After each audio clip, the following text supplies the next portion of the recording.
morning guys, hope you're all well. I recently just made a video talking about the equipment you would use if you were shooting in nightclubs, and then it dawned upon me, I was like, great, you know, this is all the equipment, but actually how do you use it?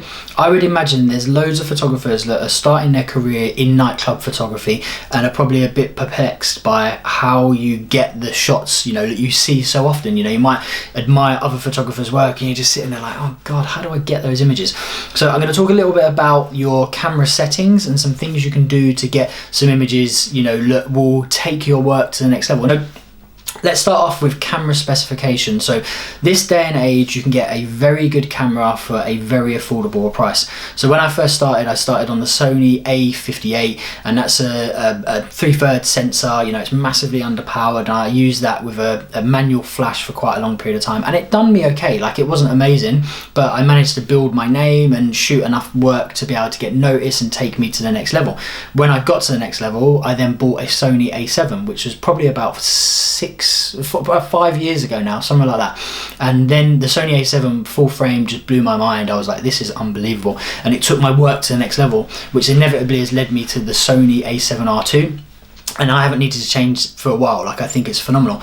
Now, you can pick up a Sony A7 for extremely good price. So you can probably pick up a second-hand one used at somewhere like Wex or Park Camera. Now, that will help you massively. And the reason I say you need a camera with good spec is you're going to be shooting in one of the most challenging environments in the world. And I've said it a few times before. I've said it on podcasts and interviews and things that I've had.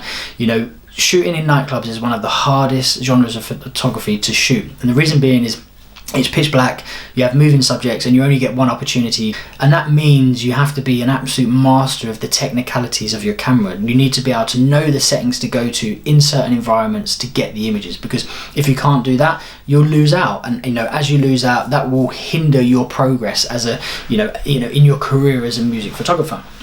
So I will always say it's one of the most challenging, and if you can master it, later on in your career you can go off and shoot anything. Now, my career's changed massively, and I've been able to shoot in most scenarios because of what I learned shooting in nightclubs. So the camera you have, the spec has to be of a minimum requirement, and I would say if your budget can swing to it, you know, you're looking at around about the sort of 500, 600, 700 pounds mark, or dollars, or whatever it be. Try and reach for something that's full frame, whether it be second hand or you know, or brand new, but a full frame sensor will help with, you know, the availability of light. You've got a larger sensor area that's going to collect more light, which is going to then help in post-production. So when we're talking about higher spec sensors, we then also want to talk about shooting in RAW. So you've got a relatively well spec'd camera, you're then going to want to look at shooting in RAW. And the reason I say that is when you shoot in RAW, what you do is your camera collects all of the available information, all of the available colors. If you shoot in JPEG, what your camera does is it cuts off a portion of that available information and it compresses the data. Now imagine if you've got a compressed image in a really dark environment and then you want to go and edit it. That is then going to create more noise and more grain, and the overall integrity of the image is going to fall apart faster. So I would highly recommend shooting in RAW, because that means in post-production you can do so much more with the images. Yes, they're bigger files, but honestly, I've shot situations where I can't actually see anything on the back of the camera, and then I've gone home, stuck it in post-production, and I've been able to pull out all this amazing detail just by shooting in RAW. So don't be afraid of it. As a nightclub photographer, it's one of your secret weapons. So a well-spec'd camera and shooting in RAW is going to help you massively. Then when it comes a little bit further on, you want to be shooting in manual mode. Now, the reason I say you want to shoot in manual mode is if you leave it up to the camera, i.e. you put in auto or you put in aperture priority or shutter priority, the camera is going to think it knows better. And in a low light situation, the way it thinks it's going to be better is it's either going to open the shutter speed, which is going to allow more light in, or it's going to increase the ISO, which is going to create more noise. So you need to take full control over the camera's ability to catalog what you're shooting. And why you would do that is it's so the camera doesn't make these decisions for you and you come out with bad quality images. So manual mode is an absolute must, and the faster you learn that, the better you will be as a photographer. Now, we've kind of got the well-spec camera, we've been shooting in RAW, we want to be looking at aperture. Now, aperture is really determined by your lens capability. If your lens has the ability to shoot at 1.8, you know, 2.8, 1.4, somewhere along those lines, the lens allows more light to go into it. Now, that more availability of light is going to help you find more light in these dimly lit clubs. So it's well recommended to have a lens that has that capability. And I would highly, strongly advise early on in your career, focus on getting lenses that are going to do you for a longer period of time. So look at 35mm 1.4s or 1.8, an 85, a 24, used or brand new. Like, you can pick them up relatively cheap. Compared to when I first started photography, the price has become so affordable to buy kit that will help you go and take pictures in a club environment. In terms of the aperture you want to use in a club, if you're shooting an individual, I would recommend 1.8 to 2.8, somewhere along those lines, and that will keep your subject in focus and allow the background to fall out of focus. So, you know, your subject is the core of that image.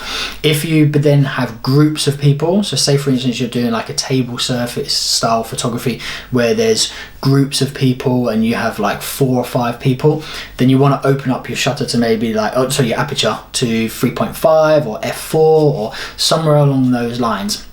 And what that's doing is, as you're going higher up in those numbers, the lens is giving you the ability to bring more into focus, because obviously you don't want like to take a picture of 4 people and this person's in focus but that person's out of focus. If you're just shooting DJs, for instance, you've only got one subject, so if anything else falls out, it doesn't really matter.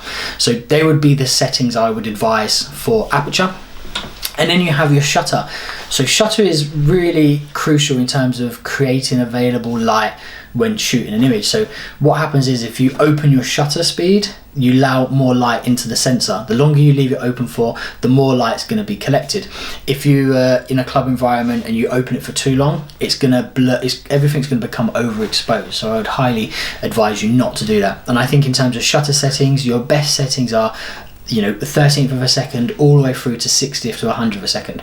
Now 13th of a second using flash and rear sync flash can make the background go all ambient and whatnot. You can control that there. And we'll talk a little bit about that in rear curtain flash later. Then we move into ISO. So we mentioned earlier, ISO is basically this, you pushing the sensor to collect more light. If you've got a larger sensor, it's going to collect more light. That's great. If you're shooting in RAW, the light that's available is going to be collected in its entirety as opposed to a section of it. So that's going to help in your post-production. So I would say in terms of ISO, with the specs of cameras now, you can shoot up to 800 ISO happily in a club environment. So I would highly recommend anything from 100, which is going to be pitch black and you might struggle unless you're using a flash, all the way through to 800. Along those lines will be absolutely perfect. And then we move into creating flash. So we mentioned it earlier. In terms of using flash, you're always going to be in a dark environment. Like, you have to master using the ambience of light around you, or you have to be able to create light. Early on in my career, I was shooting at really crap venues with no production, no nothing like that. So it was my job to bring light. So I had to use speed lights to create the light that was used in images. As I went on in my career, I started shooting bigger and better productions, and it meant I used less and less flash. So like now, depending on where I'm going to shoot, sometimes I don't even take flash because I know the production is going to be so good, I don't have to worry about it, which is amazing. So, but in terms of using flash, there's so many different manufacturers. Most of them will have a function called TTL, which is through the lens. Now that's great, because what that will do is the flash emits a little burst of flash.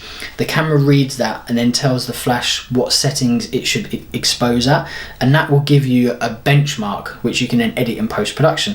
That is good, but the problem is you're still relying on the flash's ability to do that. So I would highly recommend, just like your camera, you move everything into manual mode. That will give you the full control over your camera in those ever-changing environments, and that is going to help you become, you know, a leading photographer in you know, your dance music or in your community or in your area. So your images stand out because you've mastered all of the technicalities of your camera to make sure the images you collect are the best possible quality. Now you go into manual mode. Once you're in manual mode, you can do things like rear curtain sync, which is, you know, you will see those images where you have the subject is frozen, but then the ambient light around them is all moving and swirling. It's very exciting. That is a very typical image you will see in sort of like the table service and club environments, where you have clubs where the images are based on the people that go to the club. That is a very usable image that you'll see a lot. In terms of creating that, like we spoke about earlier, 13th of a second on the shutter, okay, and then you use rear curtain sync. What that's basically going to do is your shutter's going to be open for a period of time. and the flash is going to be told to fire at the end of that period. So between here and here, the camera is cataloguing the availability of ambient light. So the lasers, people using the lights on their phone, all that sort of stuff, it's documents that. At the end, the flash exposes and hits your subject and freezes your subject. So you will have almost like two styles of image in one, which looks massively technical, but when you simplify it like that, it's very simple. Your camera is capturing the ambient, your flash is capturing the subject, and flash is always going to be the fastest thing ever. And because it's at the end, you catch that instance, and that will give you, a frozen subject, but with the movement behind it, which is a very classic image. Again, an image that I wouldn't go to. In terms of, if you look at the images that I shoot, particularly on my website, my work is almost more landscape style, because I'm shooting like the grand, the grand party. It's all about the bigger picture, so to speak. So in terms of the settings that I tend to use, I would generally be shooting around about a 60th of a second to a 100th of a second to allow as much light into my camera as possible. My aperture will be anything from 1.8 to 2.8 or 2. That's allowing as much light in as possible through the lens. My ISO will be anything from 600 to 800, somewhere along those lines. And then what I tend to do is I tend to put on shutter priority, and that's basically going to go off like a machine gun, fire a load of images. And the reason I do that is because what I'm waiting for is I'm looking at the environment, at the ever-changing lights. I'm aware of what music is being played. I know the track, so I know when the DJ is going to drop the beat or drop the killer moment where the confetti goes off and whatnot.